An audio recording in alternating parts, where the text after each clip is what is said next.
Hey there, welcome to my workshop. In today's video, I'm going to solve a problem that I have. Many of you probably have the same if you haven't already addressed it. You end up with a lot of these boxes. In the wood building that I do, you just need every length of screw, every type. And what's become even more frustrating now is companies are starting to put them in these plastic type containers.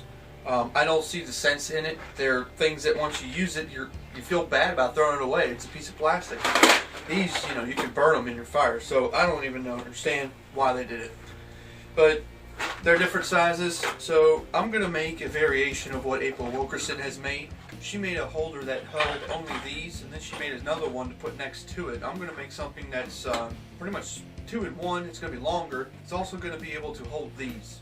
So join me as I make that. So I chose an old piece of wood for this project. The reason was because since I was going to have this in my workshop, I didn't want to take the time to put stain on it. I was going to paint it anyways, so it didn't really matter what it looked like. Then I just measured the space between, and the space was about 2 inches, which was going to be the space for each individual box. I am cutting the boards to length for the size. The size of this ended up being about 12 inches by 20, and the only reason why I was about that size is because the place I wanted to put it was about that size, but it was also a place that I didn't have anything else, that just kind of an out of the way area. So here I am cutting some dado slots for the boards, which are going to be the little dividers, or shelves if you want to call it that.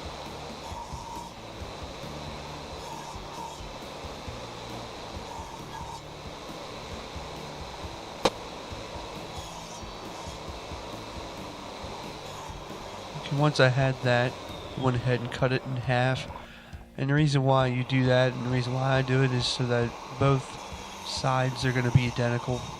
If you're cutting a left and right side with these dado slots in it, you want it to be spaced perfectly, or they're not going to be coming out to look as good.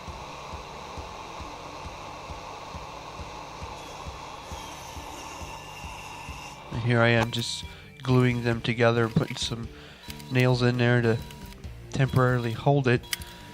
This glue is going to be the main reason, or main thing that's This glue is going to be the main thing that holds it all together.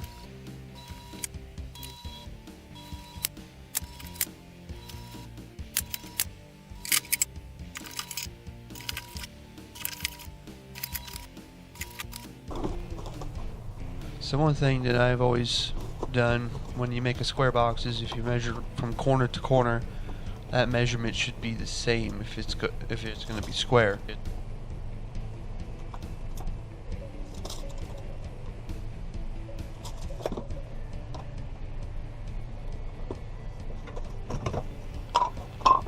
Then lastly, what I do is I put some little boards in the corners so it'll remain square as I move it off of my table saw to work on the next phase.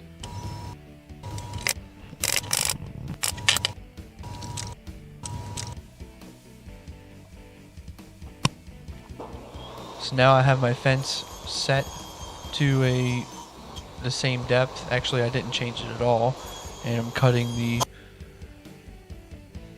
the inserts inside. I'm cutting the inserts that go inside of the box to create the dividing partitions for all the boxes to set on. They also act as shelves. Now this is the next day, as you can see, because my shirt is different, and I've got all my boards cut. So what I'm going to do now is dry fit them in there, make sure that they all fit in there, and a couple of them, like this one here, is pretty snug, and later on off camera I actually made some adjustments to that.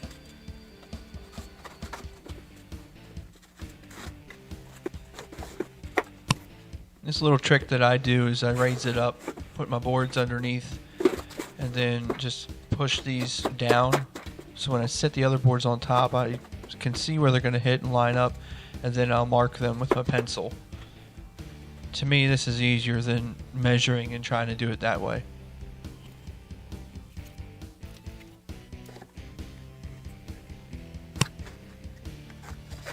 I like everything marked. I don't usually use preset fences or jigs a whole lot. One thing you'll find is I always kind of do what I do, just kind of rough. I don't do a lot of intricate cuts and things, especially in the country primitive things. You don't really have a need for a lot of that.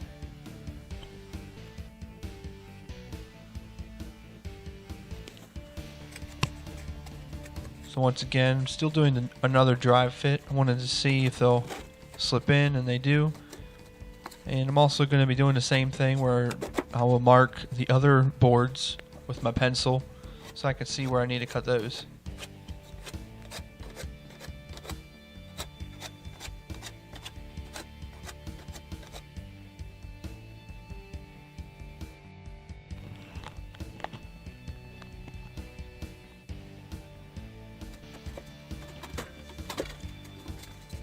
So one last time, this is my third drive fit. I'm always very cautious to make sure things line up before I go putting glue on it. Then you're kind of in a rush or have to take the glue back off.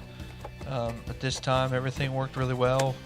Once again, I did already do some sanding on the dados to make sure things would fit. So here I am putting in glue, just doing enough to keep them from sliding in and out with the boxes. So here I'm just champering off the ends so that they're not super sharp. Now, April Wilkerson, in her video, she made a couple pocket holes to mount it to the wall. I don't have a wood wall. Mine is brick and concrete, and actually I ended up changing my mind where I was going to put this. I did end up putting this on a wood wall, which you'll see. And so I just stayed with the same brackets I have. I use a lot of old things that I've gathered, and that's what those were. This is just some priming paint to make it look the same color as the box right beside it right now, as you can see.